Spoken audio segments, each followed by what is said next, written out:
kuwari kay Ken, I feel like dapat, especially when it comes to appearances and fashion, you should let people express themselves. Ayun. Josh talks about Ken's situation and the recent happenings.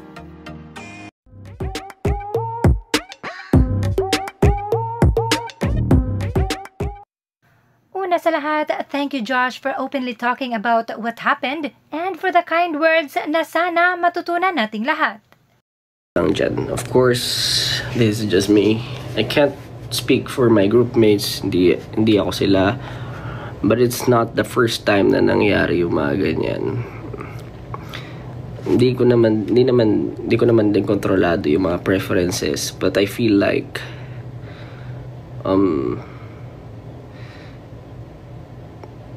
siguro minsan may mga times na dapat, kuwari, for example, I'm talking as Josh, and hindi ko alam kung ano yung, syempre yung naiisip din nung iba, kung agree sila dito, but at the same time, di rin ako makapagsabi kung okay sila o hindi. Pero yung pag may ganon, parang you should let them do their thing. Of course, when it comes to fashion, their appearances, ako, sino man sa SB19, kung ano yung gusto nila. Kung si Pao, di ba, papalda. Si Stel, I think this is not the first time that it happened. And Ken, Justin, or me, maybe we have different siguro beliefs and perspective when it comes to things like this. Nakikita ko sa dami nagsasabing kamusta, pero you shouldn't, siguro iwasan nyo yung, or alam niyo yun, if you, kung di nyo may di kayo trip kung ano yung ginagawa, kuwari kay Ken, I feel like dapat, especially when it comes to appearances and fashion, you should let people express themselves. Ayun. Kasi ano rin siya, kung mangyari sa akin yun, parang in a way, I appreciate siguro the concern, pero that's still my body. Ganun yung take ko sa mga ganyan. Yan. Parang at least, diba? I know we guys are, of course, very approachable lahat, or merong mga kanya-kanyang siguro let's keep it healthy. Yun. Mahirap kasi sabi ko nga, diba, it wouldn't hurt at least to say nice things. Kung merong hindi swak sa preferences nyo, okay lang yun. Kasi kumbaga, wag na kayo mandamay. Yun na siguro. Nasa inyo na yun eh, di ba? Kahit sino sa amin, feeling ko, kahit ako, hindi kayo gusto sa akin, may hindi kayo gusto kay Justin, may hindi kayo gusto sa kay Stel or what, kung ano man ang nila, pwede nyo namang sabihin din nicely, but I understand, hindi naman may iwasan yung mga ganyan. Pero maybe hindi naman ako makapagsabi kung sino yung okay o ano. Malay natin medyo, diba, iba-iba yung way ng mga tao mag-cope up. Ako honestly, it's the same thing. Hindi na ako active sa social media, mga ganyan. Ayoko na rin nagtitingin masyado.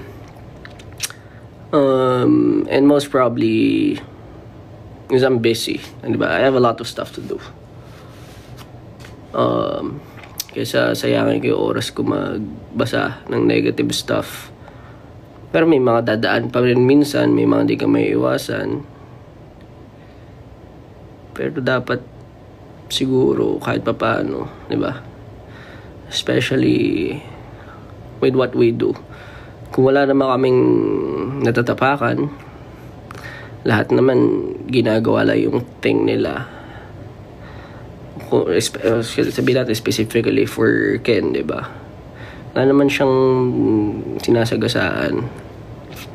Hayaan nyo lang yung tao. Meron din kanya-kanyang buhay at kanya-kanyang ways of expressing themselves as well as the others. Kung natatawa nga ako minsan, diba? Parang kailangan nyo pa compare or anything, no? If they want to do what they want to do, they'll do it. Kung anong gusto nilang gawin nila. Kung ako, ito, hati yung buhok ko, ganyan. This is my life, this is my hair. I mean, let them do their stuff. Yun lang.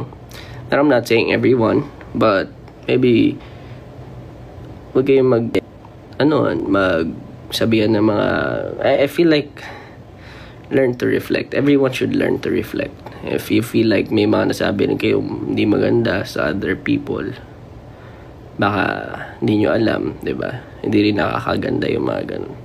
Ano lang tayo lahat dito, dapat appreciate na lang natin kung ano yung meron. Minsan, hindi tayo aware, tayo na pala yung nakakasira ng mga dapat hindi naman nasisira. Pero at the same time, baka naman ano mo yun, it's okay to be emotional but controlled siguro. Be aware of the bigger picture kasi hindi naman natin nakikita lahat. Hindi nyo naman kami nakakasama araw-araw. Hindi naman kayo makapagsabi kung yung dapat tama at mali. There are things na happening for a reason. Maybe yung iba nadjudge nyo agad sa isang clip, sa isang video, but what about the bigger pictures, diba? Yun lang.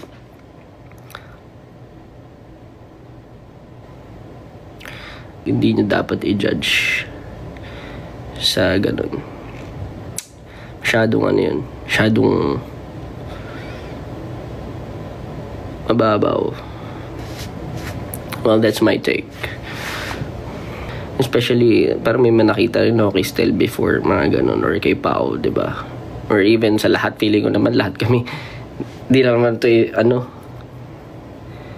but yeah, para kaming ruleta na sino yung mabubunot, ganun. Take it easy, man. Take it easy. Meron kayo learn to live life, diba? Of course, di maiwasan yung mga misunderstandings, but it doesn't mean na mas tama kayo, mas mali ito. Ito yung preference nyo. Ito na yung dapat maging kalabasan ng mundo.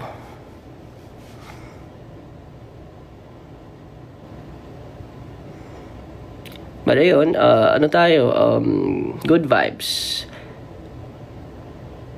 Okay naman kami. Yun. But hindi ko rin sabi kung okay lahat. Kasi, di ba?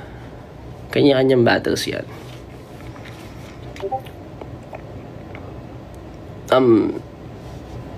Personally, okay na.